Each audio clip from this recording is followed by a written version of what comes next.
A nova alteração nos benefícios previdenciários por meio da medida provisória 664 tem repercutido de forma negativa na sociedade. Muitas defendem sua inconstitucionalidade formal por desrespeito à Constituição Federal, alegando, entre outros aspectos, que direitos já consagrados não podem ser revogados. Esse é o assunto de hoje do programa Tema Jurídico, que está começando agora.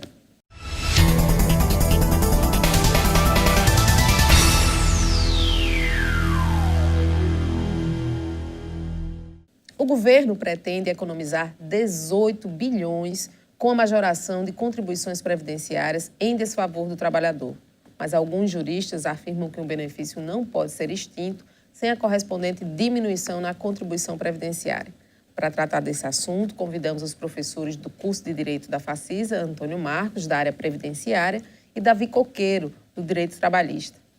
Boa tarde, professores. Boa tarde. Sejam bem-vindos. É um prazer tê-los aqui para discutir um tema que mexeu com a sociedade, que gerou muitas conversas, né? Que repercutiu efetivamente.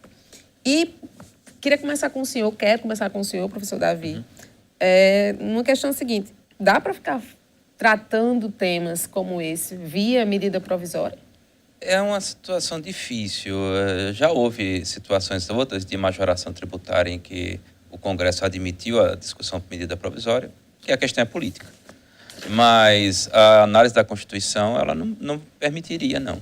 Certo? Nós estamos tratando de benefícios previdenciários, especificamente a norma trata não de aumento, mas de restrição ao exercício de direitos, restrição ao acesso a benefícios previdenciários, que vão ter repercussão para o resto da vida da pessoa, e tratar isso através de medida provisória é inadequado. O adequado seria a discussão de medidas através de projeto de lei, ainda que com discussão através de pedido de urgência por parte da Presidente da República. Essa urgência é que justificaria servir a medida provisória, professor Antônio? Vocês estão com muita urgência por esses 18 bilhões lá na Previdência? Bom, eu acho que essa estimativa aí de 18 bilhões é parte da quantidade de concessões, né, de pensão por morte, foi feito esse levantamento, e também do auxílio-doença, né, que houve modificações, mas eu acho que a questão em si não é só essa, né, dos 18 bilhões, né, que viria para a Previdência, que eu acho que não vem. Eu acho que seria uma economia, né? Eu acho que a discussão é se de fato é necessário reforma, né, na Previdência e reforma ampla. Se fez essa mini-reforma, né, através da modificação desses 3 benefícios, que é a pensão por morte, o auxílio-doença e o seguro-desemprego, que eu entendo que seriam necessários, não só nessa área da pensão por morte e do auxílio-doença, mas também em outros benefícios previdenciários. Eu acho que deveria se fazer uma reforma de forma mais ampla e geral, claro, dentro dos limites, né, dos direitos já consagrados e da não imposição de retrocesso social, que eu acho que nessas modificações não houve. Em linhas gerais, como é que vai ficar a questão específica da pensão por morte?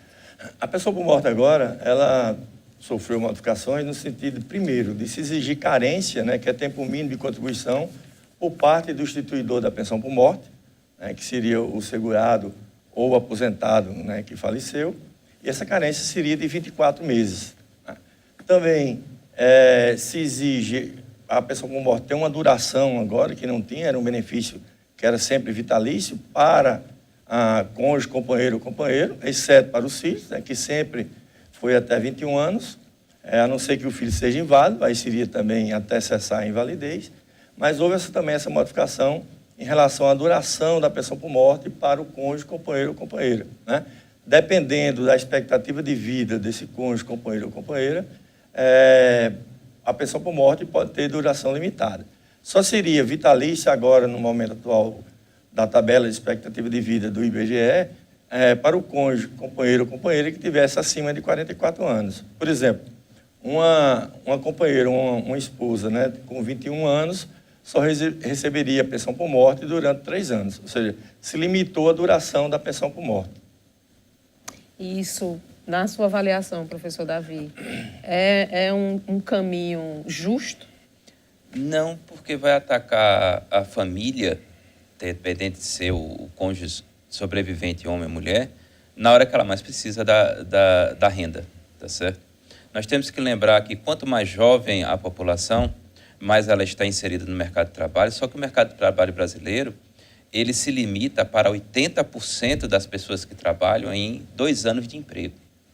Você trabalha por 2 anos, passa sem emprego durante 8 meses, volta a trabalhar por 2 anos. Essa média é obtida pelo próprio governo, a CAGED é que informa isso. A CAGED é um documento através do qual o governo tem acesso à informação de quem está formalmente empregado e quem foi formalmente demitido.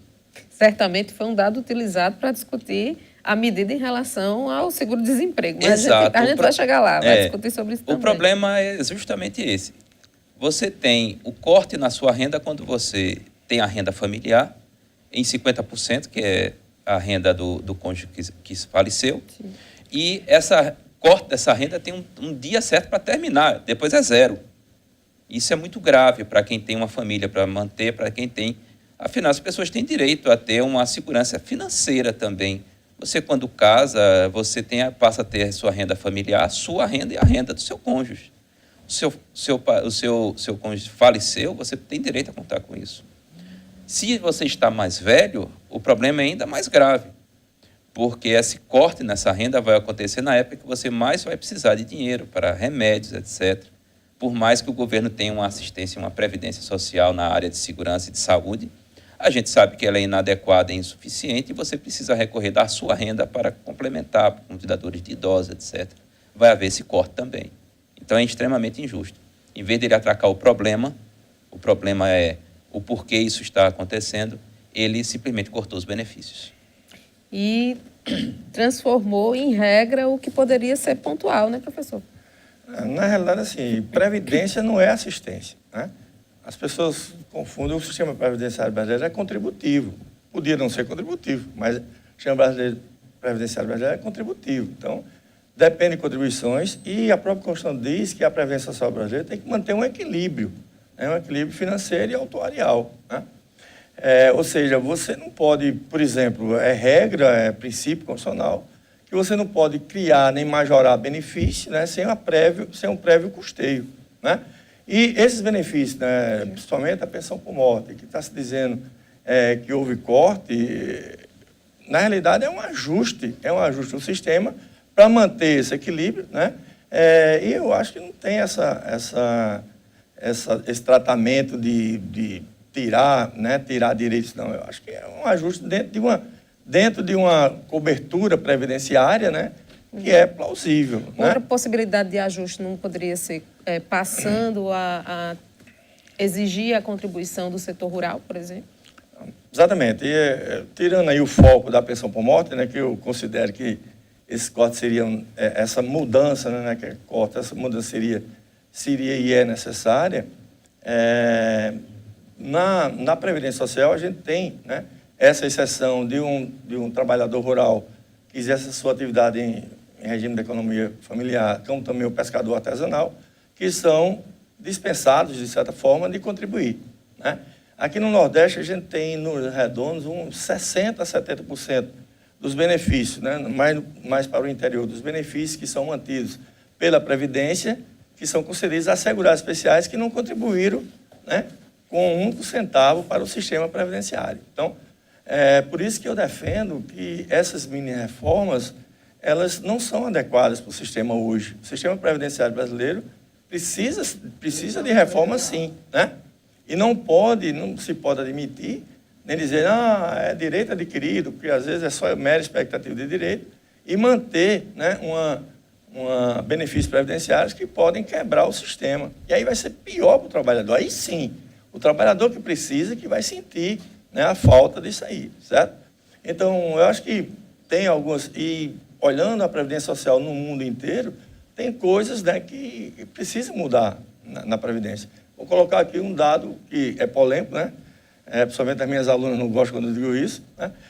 A idade para a aposentadoria do homem e da mulher, né, pela expectativa de vida que a gente tem hoje para o homem e para a mulher, deveria ser igual. No mundo inteiro, 67% dos países que têm previdência pública, essa idade de aposentadoria é a mesma para o homem e para a mulher. Talvez quando a gente conseguir corrigir a distorção, que a mulher passe também a receber no mesmo patamar que o homem, né? Eu sabia que vinha essa reação. Geralmente vem essa. Natural, né, Geralmente vem essa reação. Mas é um dado falando verdadeiro. de expectativa de vida. A renda básica do homem que exerce a mesma função da mulher é cerca de 30% maior. Pois é, se for mulher negra, então... Aí é um pouco menor ainda, é mais delicada ainda. Né? A gente vai precisar fazer um intervalo, mas estou adorando. Vamos para o primeiro intervalo de hoje e a seguir voltamos falando sobre as mudanças nas regras do auxílio-doença. Não sai daí.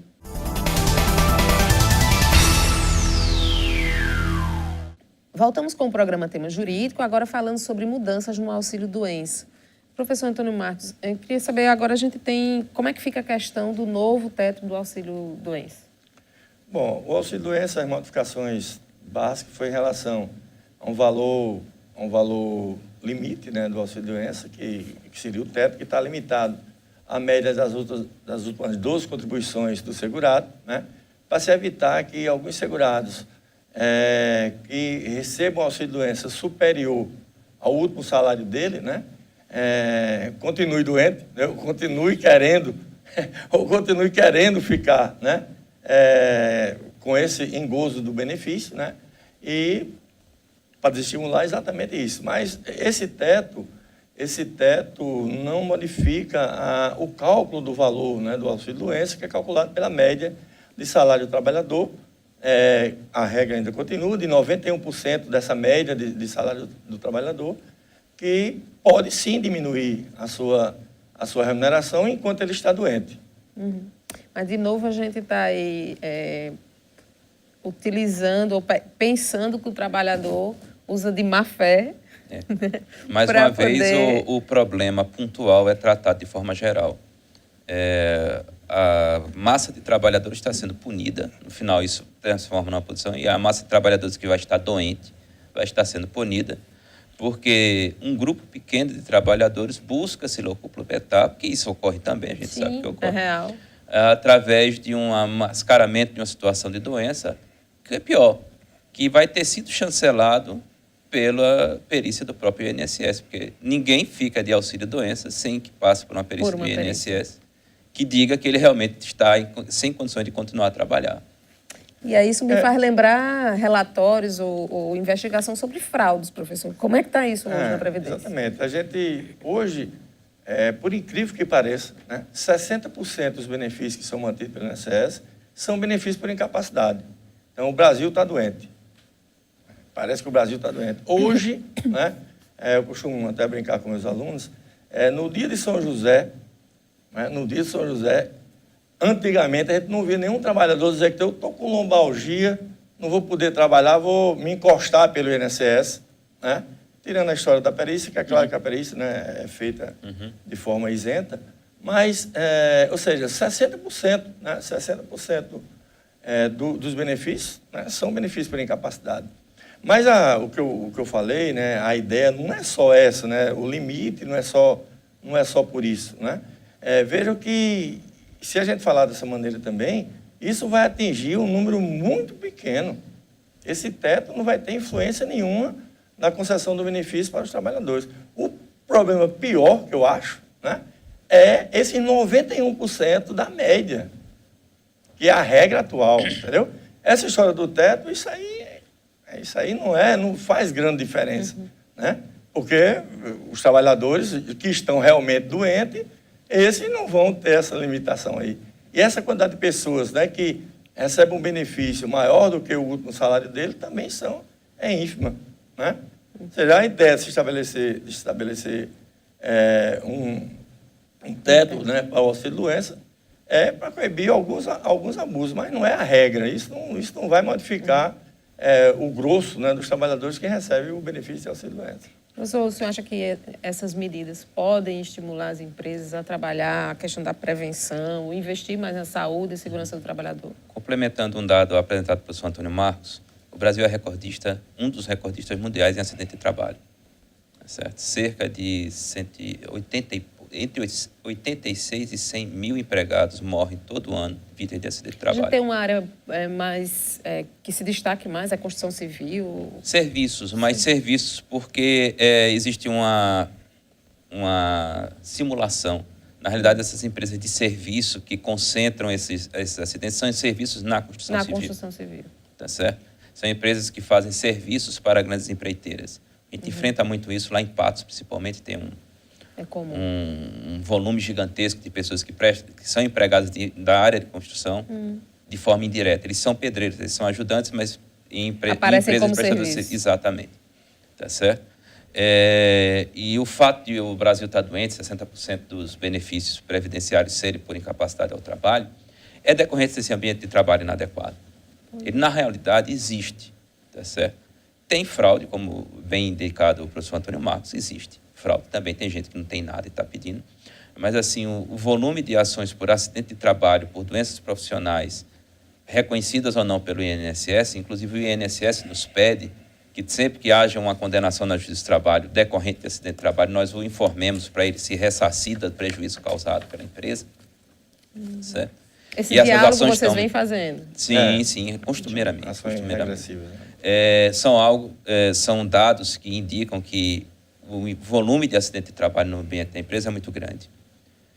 Essa modificação de 15 dias para 30 dias pode ajudar na prevenção de acidentes por parte da empresa?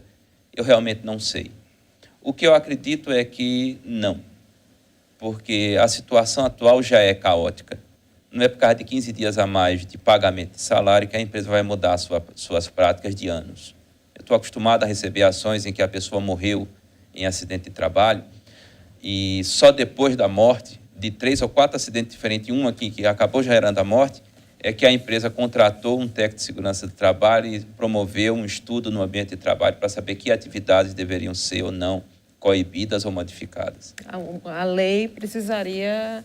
Não vai ser através de lei que vai se resolver isso. Essa lei que vai doer no bolso da empresa, ele, no final das contas, transforma isso em custo, acresce ao preço e dá na mesma. Não vai ter grande diferença. A grande diferença na política brasileira é fiscalização. A política brasileira de prevenção ao acidente de trabalho, ela só funciona com fiscalização. E ela é muito deficiente. Hoje é absolutamente falha. Na região de Patos existem 2 fiscais do trabalho para atender 10, 25 cidades. Campina Grande tem uns 17 a 20. E a cidade é gigantesca, então eles fazem tudo por amostragem. Não por falta de interesse, mas por falta de gente capacitada. Não tem pessoal mesmo. Precisaríamos de um exército e as empresas sabem disso, né? As empresas sabem, o governo também se locopleta disso. Tá certo? Ao não fazer a contratação, ele acha que economiza dinheiro. Nós temos uma política antiga no sistema brasileiro de redução do tamanho do Estado, que é incompatível com a sociedade. Estado mínimo, né, professor? O Estado mínimo ele não é compatível com a sociedade brasileira. Tá joia. Vamos para mais uma pausa e em seguida voltamos com o terceiro e último bloco do programa Tema Jurídico de hoje. E não saia daí, é um minuto só.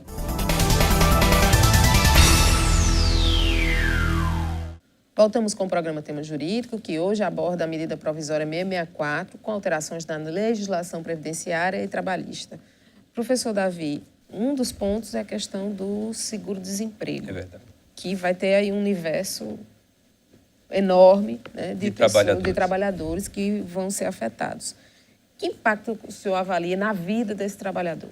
Vai ser um impacto negativo muito forte. Como eu tinha afirmado anteriormente, a lista CAGED, que é a lista que o governo tem à sua disposição, acerca do número de empregos e manutenção desses empregos, quem é que está sendo demitido e contratado mês a mês, ela nos informa que a média histórica brasileira dos últimos 10 anos, 20 anos, é que 80% da população empregada brasileira permanece no mesmo emprego por até 2 anos. Então, a cada 2 anos, a pessoa é desempregada, em média. E quanto tempo a pessoa fica sem emprego? 8 meses. O seguro-desemprego, na época em que ele foi majorado, lá atrás, durante a primeira grande crise do governo Fernando Henrique, ele foi majorado e aumentado o tempo justamente porque esse dado já existia e se via que esse período de desemprego, que chegava a 8 meses, em média, era muito grande. O governo conseguia contribuir por algum período pelo desemprego, sabendo que depois o pessoal ia ficar aí sem nada, tá certo? Existem as distorções, é verdade. Tem gente que, de propósito, provoca o desemprego para receber o seguro-desemprego. Isso acontece. FGTS e alguns outros O benefícios. FGTS eu nem diria porque a parcela é muito pequena. Para alguém que ficou 6 Só os meses dois- no emprego, o período. não chega Meio a salário. R$200, R$300. É o muito pouco. seguro-desemprego mesmo. É o seguro-desemprego, tá certo? O seguro-desemprego é a grande meta dessas pessoas que querem fraudar. Agora, o problema é que não existe 80% do mercado de trabalho brasileiro de fraudadores. 80% do mercado de trabalho brasileiro ele não se mantém no mesmo emprego por questões conjunturais da economia brasileira. E essas pessoas vão ser atingidas diretamente no recebimento do seguro-desemprego, que agora não vai estar mais ao acesso delas. A maioria das pessoas não vai ter acesso ao seguro-desemprego e quando tiver, as parcelas não vão ser as mesmas. Vai diminuir o número de parcelas. E isso vai ter um impacto sobre a própria economia, né? Porque se você não tem o acesso a esse dinheiro, como é que você também compra? Como é que você move a economia? Vai haver um impacto muito, muito grande na economia, principalmente das cidades menores, etc., em que o seguro-desemprego acaba sendo uma regra. Em Patos, a gente tem muito essa situação, as pessoas vão trabalhar fora e voltam com seguro-desemprego. Aí conseguem um outro emprego, vão trabalhar fora de novo. E esse permanecer trabalhando fora, normalmente em alojamentos inadequados, etc., ocorre por 3, 4, 5 meses, porque o ciclo da construção civil é muito rápido. Ele vai para fazer a armação, ele é armador, aí ele fica 3, 4 meses, acabou o período de armação e ele é desempregado. Pois sabe? esse ciclo não vai fechar para o trabalhador da Para o construção seguro-desemprego, civil. não. Não vai fechar. E vai ter períodos de grande escassez em cidades menores. Eu acho que nesse ponto, Carla, eu acho que o Congresso Nacional vai, né, ter um papel, né, de modificar, né, essa proposta do governo. Eu acho que nesse ponto realmente há que se considerar, né, as estatísticas que já existem, né, e a atual situação da economia brasileira que gera, né, esse tipo de situação. Professor, tivemos mudança também na aposentadoria por invalidez, né? O que é que vale agora? Na realidade, a aposentadoria por invalidez só modificou o prazo em que o segurado pode requerer essa aposentadoria por invalidez ao INSS, né, que será a partir do 31º dia. Os 30 primeiros dias terão que ser suportados, né, e pagos pela empresa. A única alteração que houve na aposentadoria por invalidez foi isso aí, como houve lá no auxílio-doença, né, que são benefícios por incapacidade, que são correlatos. Então, na aposentadoria por invalidez, a pessoa, os 30 primeiros dias vai ter que ser suportado e pago pela empresa. Agora, ainda sobre a aposentadoria, para que o trabalhador as pessoas possam entender, isso não passou ainda, né? Mas existe a proposta desse fator previdenciário. Eu queria que o senhor explicasse um pouquinho que proposta é essa, como é que essa conta vai fechar. Bom, quando se fala, pessoal, a aposentadoria vai mudar a idade, não é exatamente o caso, né? Quando se fala em fator previdenciário, o fator previdenciário é aplicado, em regra, na aposentadoria por tempo de contribuição, né? Aposentadoria por tempo de contribuição, hoje se exige um tempo de contribuição de 35 anos para o homem e 30 para a mulher, sem limite de idade, né? Então, um homem, um segurado de 54 anos de idade, que tenha 35 anos de tempo de contribuição, tenha começado a trabalhar aos 19 anos, a gente tem um exemplo lá na Facisa, de um professor, né, que é jovem ainda, 54 anos, e o cálculo, né, o valor da aposentadoria por tempo de contribuição, hoje tem o famigerado fator previdenciário, né? Esse fator previdenciário, para essa idade, diminui em 40% o valor da aposentadoria, né? O que se quer é retirar na aposentadoria por tempo de contribuição, não tem nada a ver com a aposentadoria por idade, né? Porque na aposentadoria por idade se aplica o fator previdenciário quando for mais benéfico para o segurado, tá? O que se pretende hoje é mudar, alterar esse fator previdenciário para essas aposentadorias por tempo de contribuição. E se colocar o fator, né, idade de tempo de contribuição, o famoso 85-95, ou seja, aquele segurado que queira se aposentar por tempo de contribuição, tá, e queira os proventos integrais, então ele vai ter que ter 35 anos de tempo de contribuição, um homem, né, mais 60 anos de idade. Por exemplo, Ou seja, esse que se aposentaria aos 54, tá, seria uma aposentadoria também proporcional. Só seria integral, o valor integral da aposentadoria, se ele tivesse os 35 anos de contribuição e 60 anos de idade. Entendi. Vamos pegar um outro exemplo. Uma mulher que tenha começado a trabalhar aos 20 anos, aos 50, completa os 30 anos de 30. contribuição, mas ela não fecha essa conta dos... Não fez essa conta para ter uma aposentadoria integral. Ou seja, ela pode se aposentar precocemente aos 50 anos, né? Receber o benefício previdenciário, mas vai ser proporcional, não vai ser integral. Na realidade, eu acho que eu já tinha dito em outro programa, eu acho que é trocar assim 6 por meia dúzia, né? Você está tirando o fator previdenciário, mas você ainda continua com o fator de proporção, né? De proporcionalidade, certo? Ou seja, aí é para estimular a chamada aposentadoria precoce, tá? Mas se a pessoa quiser se aposentar antes, porque a regra dos 30 anos de tempo de contribuição e dos 35 não mudou. Existe ainda e vai existir a aposentadoria. Então seria opcional. Seria opcional. Se você quer receber o valor integral, você tem que esperar a idade. No caso da mulher, teria que ter os 60, né? Os 55 mais 30. Nesse aspecto, a norma fica mais clara, porque o fator previdenciário sempre foi uma conta muito difícil de ser feita, principalmente para o trabalhador. E fica mais simples de chegar ao trabalhador que vai perguntar ao INSS, eu posso me aposentar agora? O rapaz vai poder explicar, o atendente do INSS vai poder explicar, o senhor pode. Agora, se o senhor se aposentar agora, você vai receber tanto.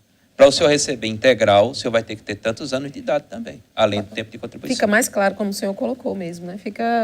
Hoje você tem, né? Fácil hoje você tem uma tabela, né? Quando o professor me consultou se ele tem direito a se aposentadoria, ele tem direito, né? E pela tabela que tem no site da Previdência, ele ficou sabendo, ó, você vai se aposentar com 60%, em número redondo, né? Com 60% da sua média de salário. Quer ou não quer?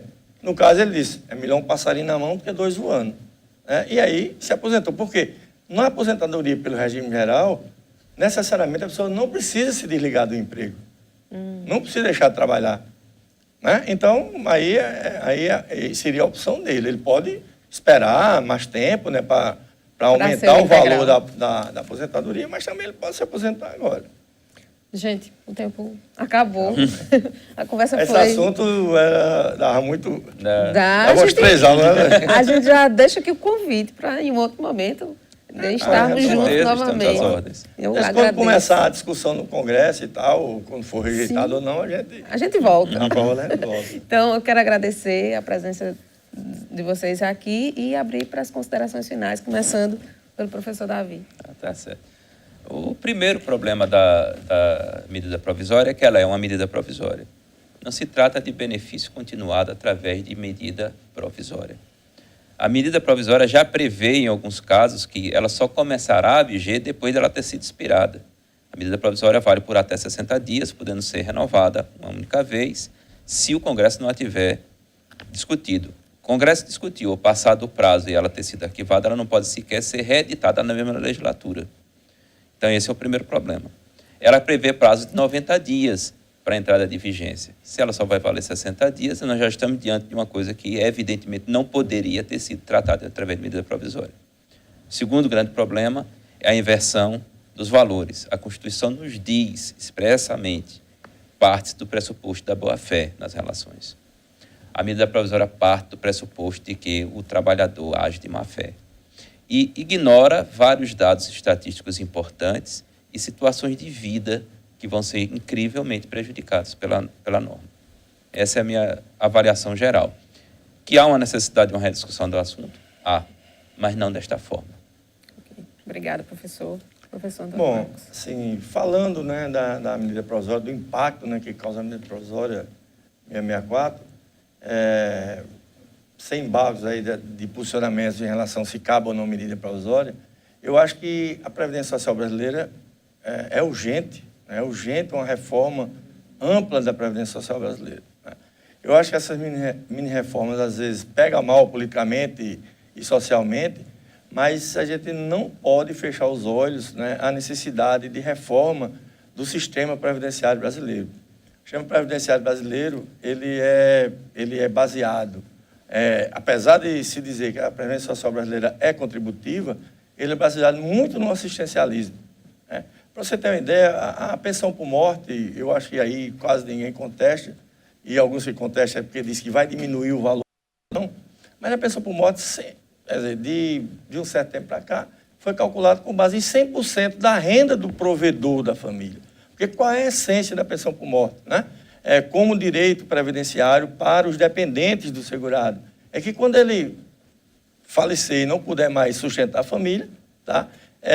Vem o Estado, através dessa proteção social chamada de Previdência Social, e dá a guarida à família, né, aos dependentes daquele segurado. Mas só que a renda que ele recebia, né, era uma parte para ele, enquanto vivo, né, e uma parte para a família, no caso de um casal. Né?